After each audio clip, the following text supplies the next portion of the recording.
ఆర్థిక స్థిరత్వం అందరూ కోరుకుంటారండి. వచ్చిన డబ్బులు వస్తూనే ఉంటాయి, ఖర్చయిపోతూనే ఉంటాయి.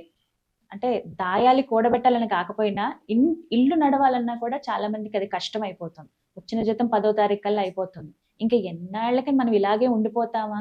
ఇంట్లో అసలు లక్ష్మి నిలవట్లేదండి. వీటికి కారణాలేంటి? ఎలా వీటి నుంచి బయటపడాలంటారు? అమావాస్య నాడు కల్పవృక్ష నరసింహస్వామి వారి యొక్క సన్నిధిలో అమ్మ ఆర్థిక స్థిరత్వం కోసమే ముడుపు కట్టుకొని హ్మ్.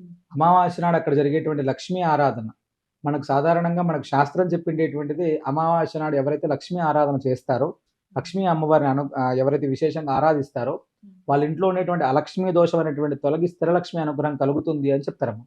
మనం సన్నిధిలో ప్రత్యేకంగా అమావాస్య నాడు లక్ష్మీ ఆరాధన చాలా వైభవోపేతంగా చేస్తారమ్మ.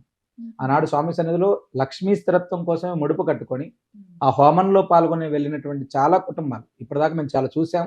చాలా కుటుంబాలు బాగుండడానికి అత్యద్భుతమైనటువంటి అవకాశం అమావాస్య. ఈ జనవరి 18వ తారీఖు చొల్లంగి అమావాస్య నాడు కూడా చాలా విశేషమైనటువంటి లక్ష్మీ ఆరాధన జరుగుతుంది. మీ ఇంట్లో కూడా ఎవరైనా ఆర్థికంగా ఇబ్బంది పడుతున్నారు, తప్పకుండా స్వామి సన్నిధికి రండి. ఆనాడు స్వామిని దర్శించి లక్ష్మీ స్థిరత్వమే కోరుకోండి.